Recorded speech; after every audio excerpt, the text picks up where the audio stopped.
This is the Diana De Rosa interview with Equus Television Worldwide correspondent Diana De Rosa.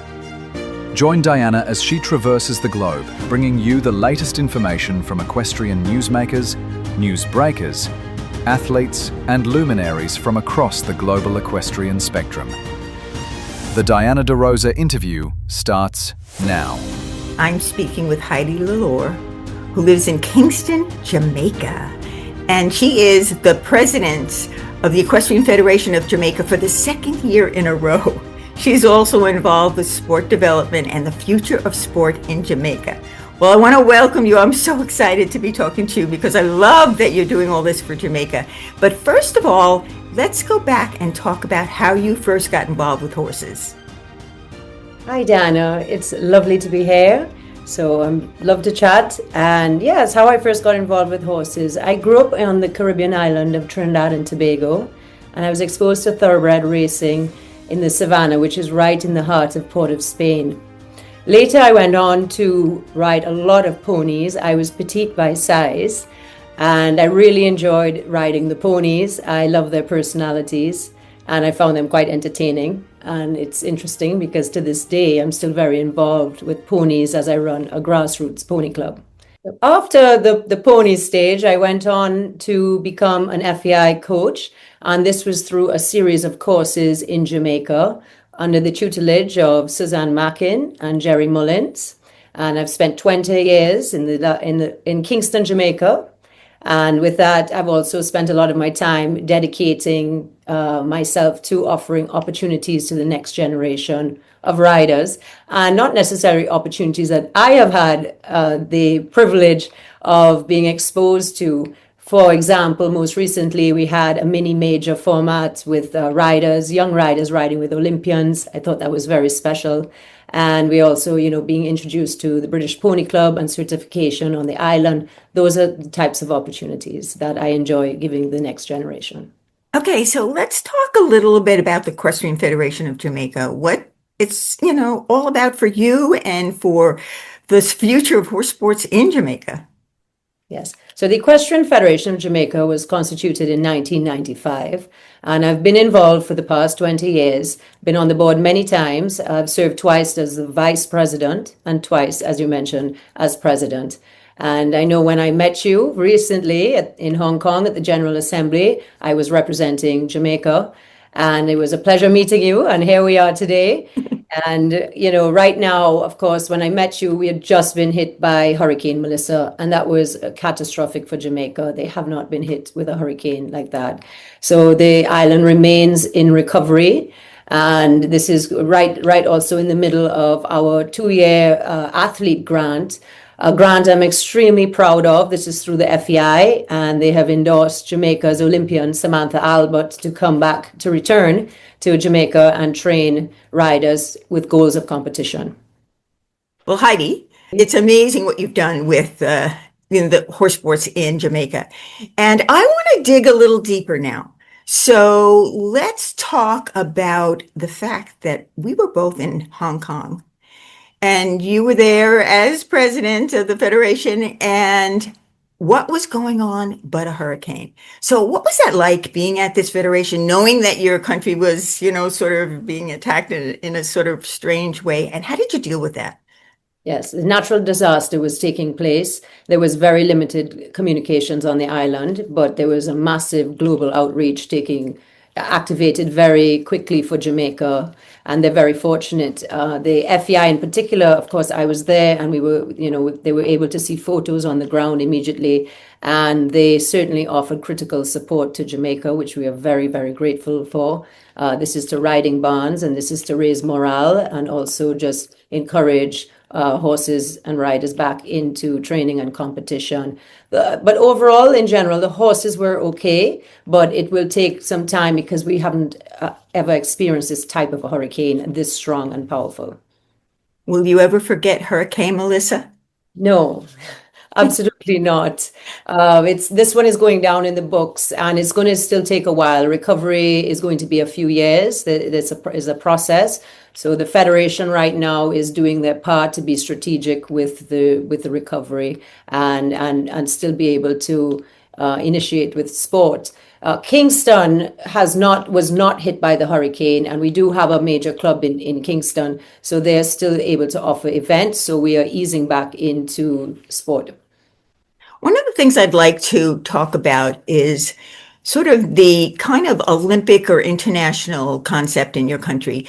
You have not competed internationally since 2023, right? But you do have an Olympian. So talk about both of those. Yes, so we do have an Olympian. She left at age 15, and much of her training was done in the UK. And Samantha competed at the Beijing Games as well as the London Games. And recently, a couple of years ago, we have had athletes training towards the Pan American Games. And however, they're on a pause right now, and things have just changed so quickly. There is a para rider who is competing in England for Jamaica with the hopes of competing at the LA Olympics. All right, so there are a few different things that you do in your country, and racing is one of them. Pony Club is another. And when you were a child, you really didn't have access to Pony Club. So can you go into more detail about both of those and anything else that you consider important for Jamaica? Yeah, so racehorses have been here in Jamaica for almost 300 years. They were brought by the British. And we have a long history. There have been active Pony Club centers here. So it gives a very strong grassroots foundation, certainly the education. And the access to resources is key. And that's why we're about to go into a new project I have on the table. It's resource retraining. And this is through the FEI and a tutor called Jaime Murillo.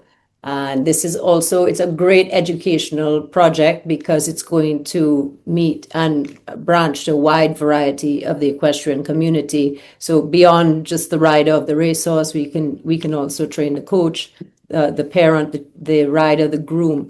So this is a project that I think is a good sustainable project for Jamaica and will strengthen the future of the sport. You know, one of the things when I was, sort of reviewing different things that you sent me and stuff was a sentence that you said. You said, even on an island, we have the ability to become part of the global success story.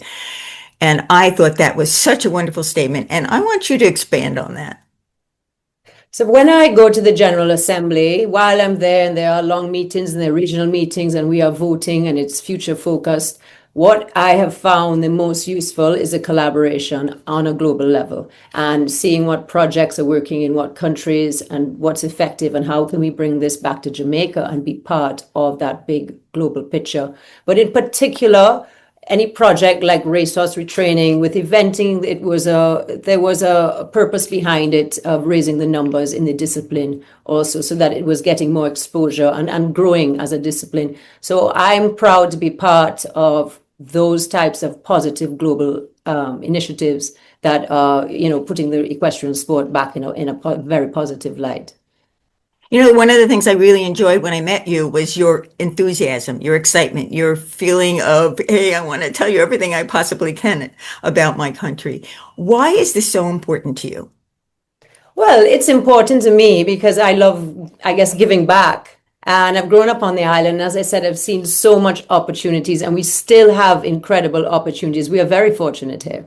And as you see, even in a recent catastrophe, the support we have is just incredible. So that keeps me going. It's very, very motivating. And I just want that others coming up, are available to get opportunities and more. I recently attended a workshop in Lausanne, Switzerland in leadership, and a big part of that workshop, one of the main topics that jumped out, of course, was having Olympians serve on your board. And there were 6 Olympians in our group. And we here in Jamaica, we've already put that in place. We have our Olympian Samantha Albert serving on the board now as a Secretary General. So it was nice even to be in Lausanne and be able to explain how Jamaica is getting this done. And it is a success story and it's a game changer for us. So I know that we are doing it the right way. It's a similar format. I look at the US Federation. They also have an Olympian on their federation. So we are making moves that are future focused and to strengthen the sport. I know that most people, when they think about going to Jamaica and riding horses, it's probably more about riding on the beach. But now you have opened up a whole new window of opportunity. So I see a wonderful photo behind you. Talk about that photo. Okay, so this is the Kingston Polo Club, and it's a polo field, and then we have a jumping and dressage arena, which was built for FEI, specs, so that we could compete internationally in Jamaica. It's important that we also develop on the island, and yes, we have access to the US and the Caribbean group, but it's important that we also can compete in Jamaica, nationally, regionally, and internationally. So the FEI specs were put in, and the Derby, that photo is from the Derby in 2023. And when we put that, the FEI gave us a project. We were part of the first year test pilot, but it was a brilliant bridge for us because it was an introduction to eventing, and it allowed Jamaica to compete on the horses that we have, which again are the race horses, the Pony Club ponies, and so on. So it was a success story in our recent history, and we hope to be able to revive and bring it back because it's a proven. Well, that's fabulous. Everything you've told me, I'm just very excited about. I have to get to Jamaica one of these days and sort of see all of the different things you do with horses. I think eventing is such a great one because it does have the 3 different disciplines of show jumping, cross country, and dressage. So you're going in the right direction. I want to thank you again for chatting with me. Do you have any last words you'd like to say? No, I don't think so,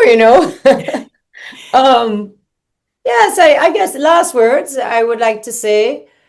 Right now, Federation, going back to the Federation, I think succession planning is always on the forefront, and mentorship. I think mentorship is key. We're on an island, and it is hard to always have officials come here. And I think anybody with the expertise, or maybe a retired judge or a course designer, or with a special skill in equestrian sport, needs to be helping and mentoring the next generation. And this should start from leadership level at the executive board, all the way down, filter through coaches, and to all the way down maybe to farriers. And I think mentorship is really going to be an important part of the future, of driving the future of the sport in Jamaica.